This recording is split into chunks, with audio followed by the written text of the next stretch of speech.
Shabbat Shalom, everybody. This is Rabbi Stephen. Yes, Rabbi Stephen. With beard's coming. Don't worry. A little bit of a stubble. We'll might have a little bit of a showing next week. Rashbi in the house. Still Rashbi. Still Rav Shmuel ben Yehoshua. Coming to you with this week's Torah portion.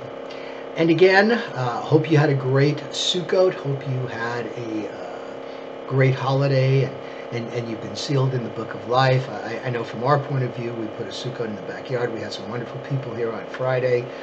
Again, I'm not want to mention the names because in case I forget somebody, let's see, I'll do it anyway. Bev and Phyllis. Phyllis, good seeing you again. Phyllis Silverman, good seeing you again. Sherry Reeder, love you. Cookie and Sandra, Helene and Harold Weisblatt. Trisha coming down. We loved having you. And Alana on the violin. How could I forget you, Alana? So wonderful. A lot of women. My son Matthew, my beautiful, gorgeous, wonderful wife, the Rebbitzin, Chris, that you've all loved so much. She's just so great and so devoted. I don't know what I'd do without her. She makes it all worth it. Anyway, we have now finished up Deuteronomy on Simchat Torah, and we've re-rolled the Torah, and we're now starting Genesis over again. With a greater understanding, having read it many years prior. As I said in my sermon, it's not just a circle of life, it's an upward spiral of life. We come back to the beginning, but it's a better beginning. It's a more evolved beginning because we have better understanding since we've read through it. We have more understanding, more haskil, more bina, more chachma, more wisdom. So, Genesis. We have the 6 days of creation. God said. Now, in the beginning, God said, B'Reishit Elohim bara. In the beginning, God created. So we have the 6 days. And the first day, God creates the light and separates the light and the darkness. And it's not just darkness without the light. It's actual darkness. It's a separate entity from the light, right? And that's how it begins. We have the 6 days of creation, okay? So he creates the day of light. He creates the firmaments. Then he separates the water from the heavens. And then we start getting into life. He forms the earth. He starts creating some of the creatures, the sea monsters, the Tamimah, which my son Matthew believes are the dinosaurs because it's progression. You get the birds, the creeping things, the animals. And at the very last, the 11th hour of the 6th day of creation, here we are. Some of the Midrash says that when God says, let us make man, there was kind of what does the us mean? Okay, Elohim, which is it's a generic word for God. Adonai Elohim. Okay, Adonai is the God that we see. And it's not just we as Jews, it's everybody's God. But it is the one God. It is the only God. There's only one force that created, maintains, and sustains the universe, and that's Hashem. It's, Yud Hey Vav Hey. It's the ineffable. Ineffable meaning beyond our comprehension because we're mortal, we have physical nervous systems. There's only so much we can perceive. See? So we don't know what completely entails God. So at first it's Elohim, and Elohim is the generic God, and Elohim, yes, is in the plural. People have debated, why is it the plural? Was it just God? Did God have a council of angels? Midrash says that some of the angels said, no, don't do it. We're warning you now, don't create man. God said, no, I'm going to create man. And the other angels went with him, and here we are. We see the beginning of humankind. We see Adam and Eve. We see them kind of lose their innocence and by eating of the tree of knowledge. And God says, better get them out of the garden before they eat of the tree of life and become immortal. And they're now forced to become just regular human beings, tilling the soil and working for their livelihood. They have a couple of sons, Cain and Abel. Cain is a tiller of the soil, like Adam. Abel is a kind of a sheep herder, and of course people say, well, what was he herding the cattle and the sheep for, since we couldn't eat meat back then, and we couldn't. Man was vegetarian because we used it for the wool and for the milk and animal byproducts, that type of thing, without of course killing the skins when the animal died, and we used the animal's products, not the animal itself. Right? And then Cain, of course, kills Abel in a fit of jealousy because they both offered to God. And again, the Midrash says, well, why did God accept Abel's offering of the firstborn, the firstlings, the choicest of his flock, versus Cain? Because Cain just like, well, here's some produce, enjoy, whereas Abel really took the time and the intent, because it's God, this is gave it to us, so we're just giving him thanks. Whereas Cain's like, oh, okay, yeah, thank you, here's some stuff, I'm going on with my business now. And God said, well, I'm taking Cain, and you need to think about it. So Cain kills Abel, and that was the first time. That's the first time a death is mentioned in the Torah by murder. First time it's mentioned of a death. Before that, nobody's dying yet, right? And of course, the blood goes into the earth and it cries out to Hashem. And Hashem says, "I know what you did." And he sets Cain off into the wilderness. And Cain also by Midrash starts urban life. Starts cities and stuff because he couldn't till the soil. So then Adam and Eve have sons and daughters. They also have Seth.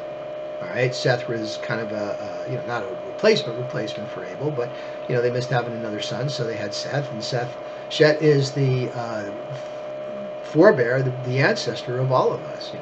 Yeah, the sons of Seth, the sons of Cain, and the sons of Seth are the ones that kind of survive. So then we have a listing of about 10 generations, and I started reading the Eitz Chaim Chumash. And I kind of had it. I got it when I was ordained in New York. One of the rabbis there had an old copy, gave it to me, and Pastor Chris Sewett's wife, was rebounded for me. And I thought, this year, previous years, I've been reading both the Sansino, that's the blue chumash we've been using in conservative Judaism, and I also like the Art Scroll, the chumash. And I'd read those two on Saturday afternoon. That's kind of like the way I observe Shabbat. I do my service, and then I sit down and study Torah. And I thought, for this year, let's variety's the spice of life. Let's mix it up a little bit. And the Eitz Chaim. And the Eitz Chaim makes some interesting points. And the reason I like the variety is because sometimes you see commentary in one of those chumashes that you don't see in the other. And there's been a pretty big difference between the Sansino, the conservative, the old school conservative, and the Art Scroll, which is the Orthodox. And by the way, the Eitz Chaim is kind of a new conservative chumash that the Rabbinical Assembly mandated years ago, sanctioned a few years ago.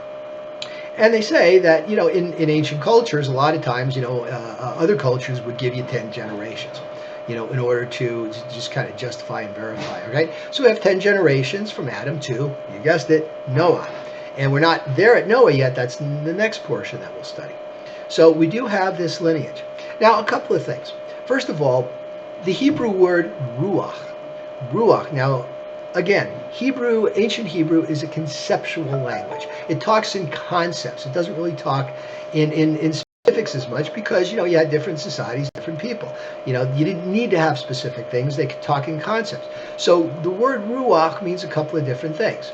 It means breath, but it also means spirit. Now, the reason I bear this out is because I know some of you are into yoga.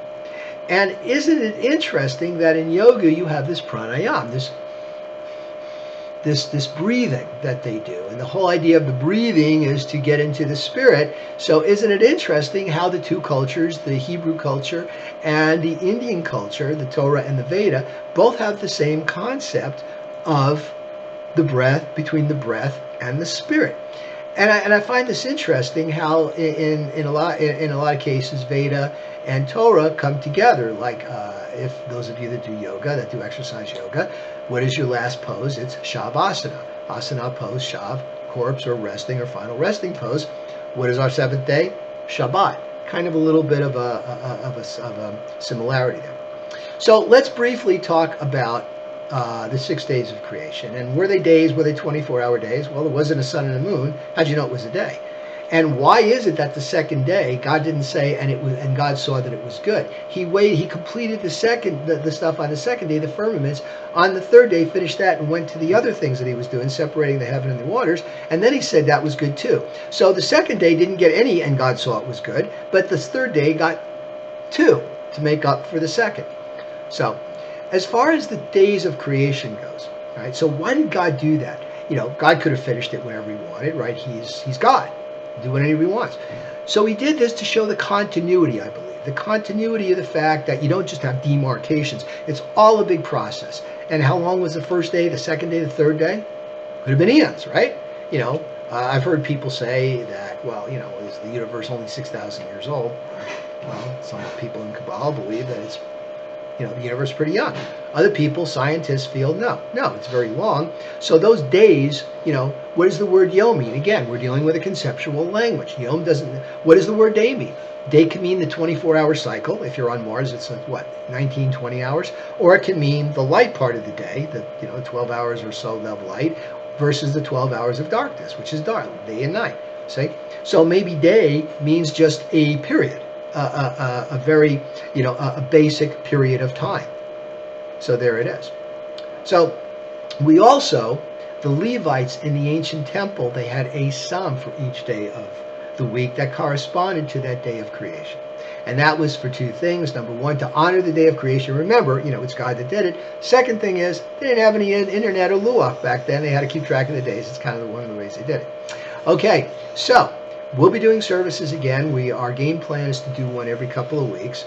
At this point, we're a little exhausted from the rush of the high holidays, and we've got Simchat Torah coming up. Then like a week later, we've got a new month again, Mar Cheshvan, and then we've got Hanukkah. So stay tuned. We'll be in touch, and we want to invite you to come and worship with us.